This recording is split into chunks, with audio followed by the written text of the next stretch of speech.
하나님 말씀은 창세기 38장 1절부터 11절 말씀입니다.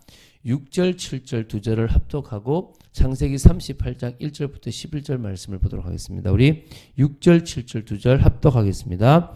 유다가 장자 엘을 위하여 아내를 데려오니 그의 이름은 다말이더라.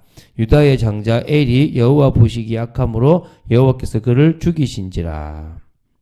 갑자기 무슨 내용인지 모르겠죠.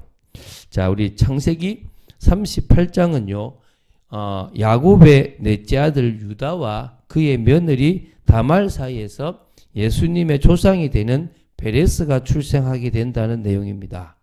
뭐 한마디로 뭐 근친상간으로도 볼 수 있지만 우리는 계대 혼인법이라고 하는 이스라엘에게 있는 중요한 그 언약 전달의 한 방법인 이 수혼법이라고 하는 이스라엘의 이 풍습에 대해서 이렇게 이것 때문에 일어난 사건이라고 보시면 됩니다.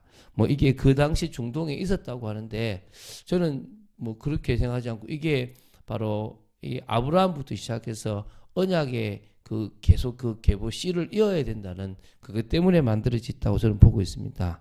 자, 이 사건은요. 일단 요셉이 애굽의 종으로 팔린 후 형제들 간의 상봉이 있기 전에 대략 20년간의 기간 중 비교적 후반부에 일어난 사건으로 보면 되는데요. 그럼에도 이 시간적 순수를 무시하고 요셉이 애굽에 팔린 사건 후에 이게 기록되어 있습니다. 그리고 사실 좀 웃기잖아요. 37장 요셉 이야기를 이렇게 꿈 얘기와 팔린 이야기를 하고 39장에 또 그 팔려간 그곳에서 이제 그 친위대장 보디발의 집에서 있었던 일을 이야기합니다. 근데 38장에 갑자기 생뚱맞게 유다와 다말 이야기를 꺼내요. 요셉의 이야기였다면 이 37장과 38장을 바꾸면 돼요. 그럼 어떻게 하면 됩니까? 유다와 다말 이야기를 먼저 하고 38장부터 요셉 이야기를 풀어나가면 또 명백하게 요셉 이야기가 되어집니다. 그런데 어떻게 해요? 37장은 분명히 요셉 이야기를 시작했는데 38장은 유다 이야기가 되고 39장에 요셉 이야기가 또 됩니다. 이 말은 지금 이 모든 이야기가 사실은 야곱과 관련된 일이라는 겁니다. 바로 언약 성취죠. 그 언약은 창세기 15장에 아브라함에게 주셨던 그 언약이 야곱의 때에 성취되는데 그 일을 주도적으로 해나갈 인물이 37장과 39장을 이끌어갈 요셉이라는 말입니다. 그리고 뭡니까? 이스라엘 가문에서 영적 장자로서 가장 중요하게 언약의 계보를 이을 사람은 누구란 말입니까? 유다라는 겁니다. 제가 옛날에 물었거든요. 자, 그러니까 예수 조상 중에서 아브라함의 아들은 이삭, 이삭의 아들은 야곱, 야곱의 아들은 그러면 대부분 또 몇 사람들은 요셉 자신 있게 얘기하거든요. 요셉이 아닙니다. 누구란 말입니까? 유다가 되는 거예요. 유다에서 홀이 있다 그랬습니다. 왕권이 있습니다.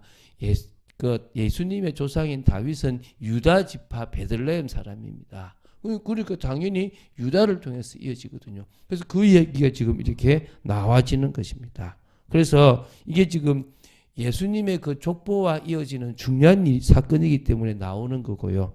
거기에 사실은 유다보다 더 누가요? 다말이 그 모든 것을 주도해 나갔다는 이야기를 지금 하고 싶은 건데요. 그래서 이거를 지금 오늘 하고 내일에 걸쳐서 다 풀어버립니다. 원래 3번에 풀려고 했는데 그냥 2번에 풀어버리려고 하고 있습니다. 자, 보겠습니다. 우리 1절, 2절을 보겠습니다. 요셉이 애굽으로 팔린 후 정확히 언제인지는 몰라도 유다는 결혼을 하게 됩니다. 근데 애굽으로 팔려갈 당시 요셉의 나이가 17세였고요. 요셉의 아버지 나이는 108세였고 그때 요셉의 조부 할아버지 나이는 168세로 보시면 되고요. 유다는 한 21세 안팎으로 보시면 됩니다.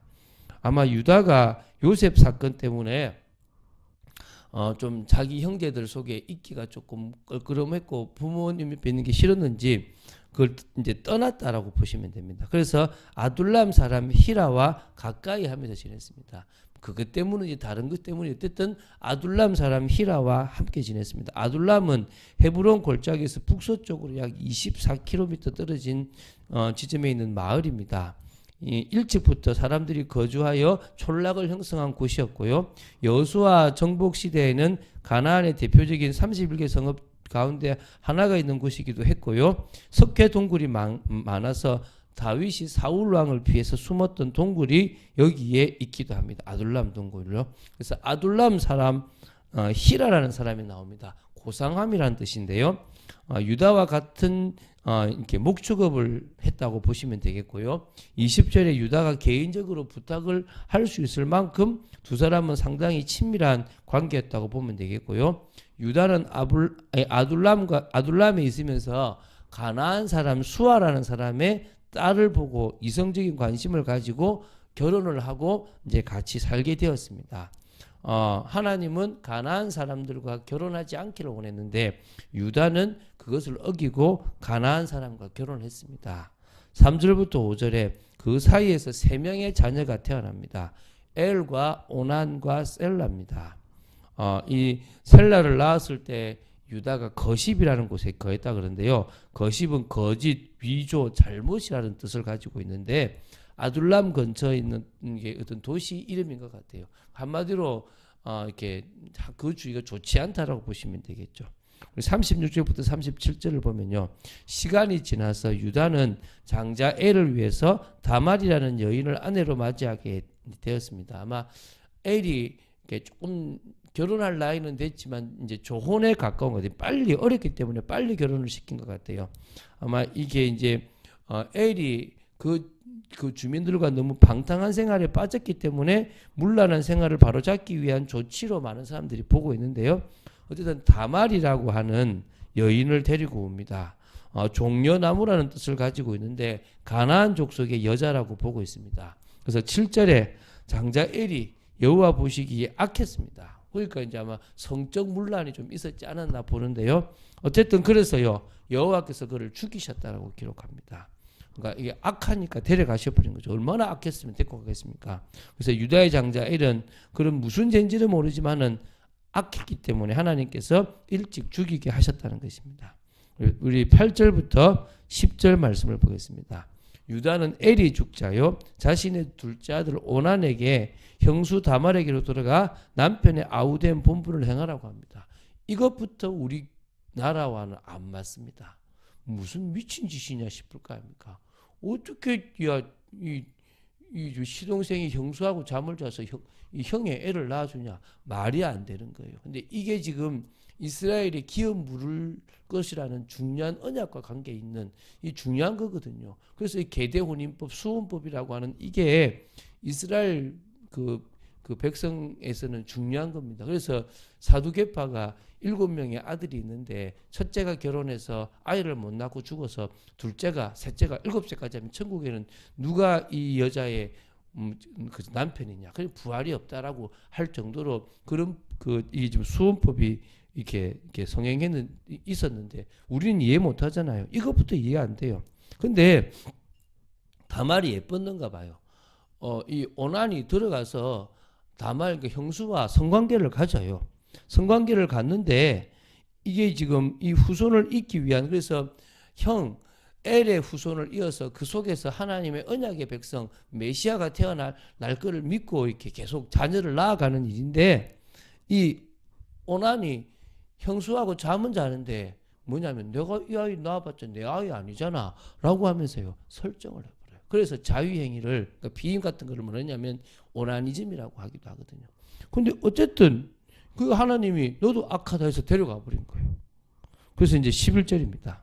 가만히 생각해 보니까 유다가 생각할 때 야 엘도 죽고 오난도 죽고 야 문제는 저 여자다 다말이다.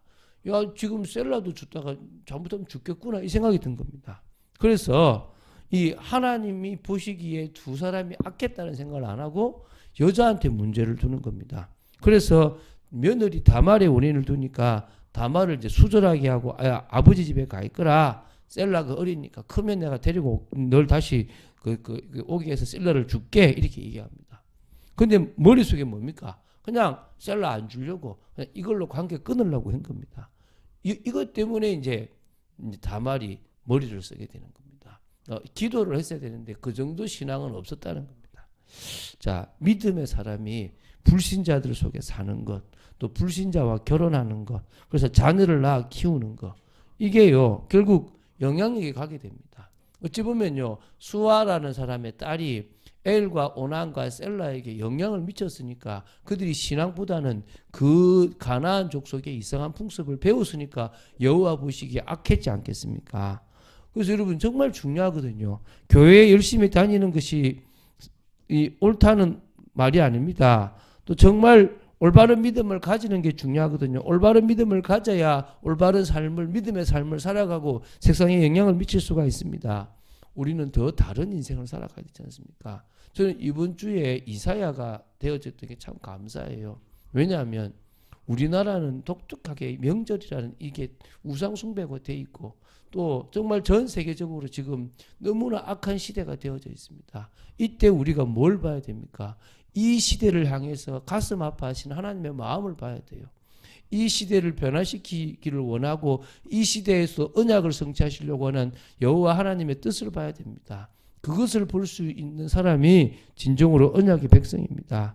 그래서 남유다가 멸망하기 100년 전에 활동했던 이사야, 어찌 보면 북이스라엘과 남유다와 주위 사람뿐만 아니라 남유다를 멸망시킨 바벨론의 멸망까지 봤던 또 저 메시아의 언약까지 새하늘과 새 땅까지 봤던 이사야를 통해서 우리는 뭘 보아야 됩니까?